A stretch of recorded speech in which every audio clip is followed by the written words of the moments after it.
Breakfast Beat on 91.3 FM. Your voice in the morning. Moving on to our next feature, based on the World Economic Forum's 2015 Global Risk Report, which named water crisis as the world's greatest risk in 2015, the National Science and Technology Forum recently held a discussion forum on the skills drought in the water sector. The event last week was hosted by the NSTF Science Council sector in collaboration with the Water Research Commission. To discuss this further, we have online Jansie, Niehaus, the Executive Director of the National Science and Technology Forum. Jansie, good morning. Thank you for joining us.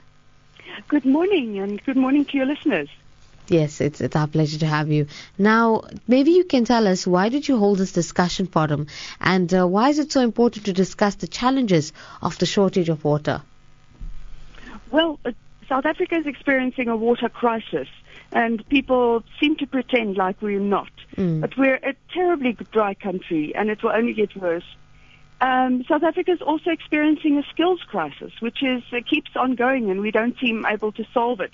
So we were hoping to kickstart solutions to this dilemma by getting stakeholders together to discuss this. I see. Now, who are some of the role players involved? It's the Water Research Commission itself. It facilitates, it does research, stimulates research. The Department of Water and Sanitation itself, the Energy and the Water Sector, and the Water Institute of South Africa. We got them together with a lot of researchers from universities all over South Africa. There was even a researcher from Switzerland who came. And we had the engineering fraternity there in the form of two organizations. As well as research councils and the Technology Innovation Agency. Now, what blockages are there in the skill system that make it difficult to get all the skills that are in short supply? There are some, there are just a few examples that I can highlight now, but it is quite distressing that we've still got blockages in the skills system. There's a lack of alignment among the government departments. You know, they don't talk to each other. And in terms of the lists of occupations. So they've each got their occupation lists, and it's very difficult for them to influence each other. So we urge government departments to talk to each other and to resolve unnecessary problems caused by bureaucracy. And then the CETA system is a very rigid one. It doesn't easily allow for flexibility and for actually solving the problems that there are. So we want Department of Higher Education and Training to address this. The third very important blockage is the problems of engineering experience. The engineering experience of students, because they need to do their last training in practice. They need to have practical experience. And somehow it's just left up to the market to provide that practical experience, and it's not happening. So we have lots of people who've partly qualified to be engineers, but they can't go all the way, and it's not their own fault.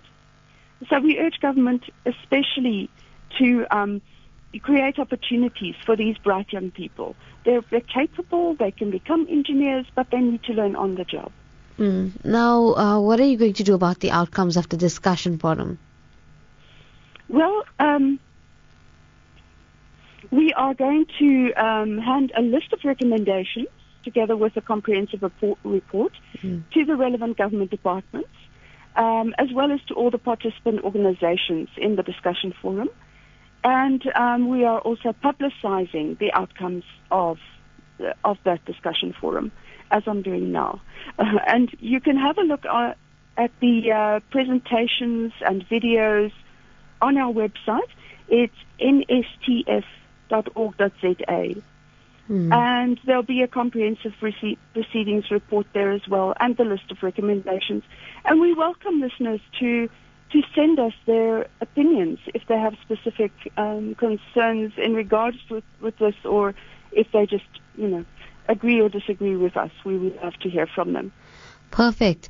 And finally, maybe you can tell us a bit about the innovations that are being done to help manage water better in the future. Sure. There are absolutely fascinating things going on. And you wouldn't know about it unless you've got inside information, because these things haven't been brought to market yet. But in the home, for example, it's possible to have a system of pipes that would help you to recycle up to 80% of your water. So it would mean that your water bill is lower, and you would be doing the country a service because you'd be saving water. It's apparently a different color of pipes. It's purple, and it runs alongside the normal pipes of that have already been installed. Then there is new sanitation research. There are various systems that give us alternate toilets. There's, for example, a low flush toilet system that will save 40 to 70% of your water that you normally use to flush a system. And it has a biodigestive system that produces energy. So you actually save electricity as well. And the third example I want to tell you about is resource recovery. And this is mainly a business opportunity. It's possible to extract minerals from dirty water, so especially with mining water, for example.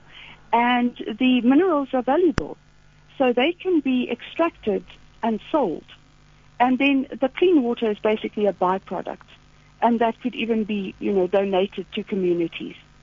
Jansie, thank you so much for joining us this morning and helping us understand this concept. Thank you so much, and have a great day.